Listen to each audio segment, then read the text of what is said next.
In the sprawling metal-blooded arena of the Orc War Games, elite species from across the galaxy assembled to showcase their martial might.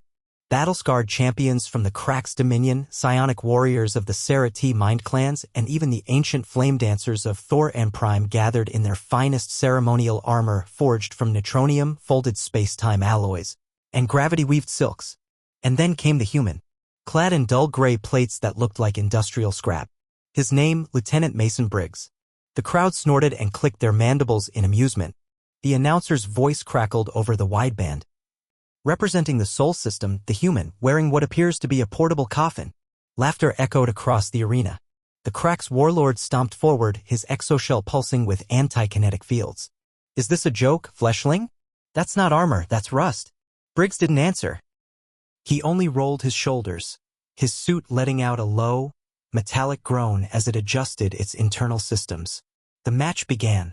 A plasma spear from the Thoran side struck Briggs square in the chest.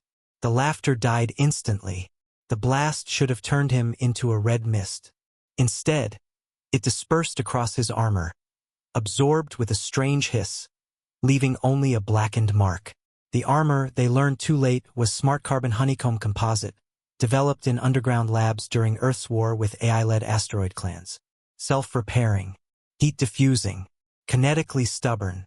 Briggs moved like a tank, slow but deliberate. The Serati twin blades danced at him, blades vibrating faster than sound. He took one step forward. Another. The twin blades slashed and stopped.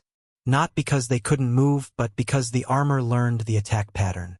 Magnetic sheaths along his limbs locked the energy field mid-swing. A brutal counterpunch shattered the Serathi's mask. Now they weren't laughing. The Krax charged next, full force, spiked fists powered by a fusion core. Briggs activated his heel thrusters and slammed shoulder first into the beast. The impact cratered the floor. His armor hissed again, displacing force through thousands of interlinked nanotendons. Inside the helmet, Briggs murmured, "How's that for junk?" The arena devolved into chaos. The last 6 warriors rushed him as a unit, arcs of light, gravity distortions, blades from dimensions that shimmered between now and never. Briggs stood still for a moment as if testing something unseen. Then the armor spoke, not in English, but in a cold, mechanical voice only he could hear. Combat sync rate, 98%. Engaging overdrive mode. The suit lit up. Thin slivers of light traced along its seams. Hydraulic pistons at the joints burst open, revealing hyper-cooled muscle strands. What was once sluggish became sudden. He moved like a storm inside metal skin. A high-velocity elbow shattered a psionic skull. A palm strike launched a gravity shifter into the arena wall. The Thoran, who moments ago danced on fire, now lay broken, crumpled like wax. When the dust settled, only one figure stood. The crowd was silent. Even the commentators had gone still. Briggs looked around, cracked his neck, and spoke over the wideband for the first time. "We don't build armor to impress," he said flatly. "We build it to end fights."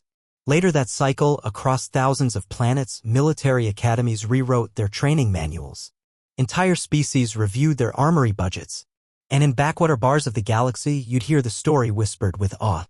"You remember the games? When that human showed up in a junksuit, they all laughed until the shooting started. And then they never laughed again."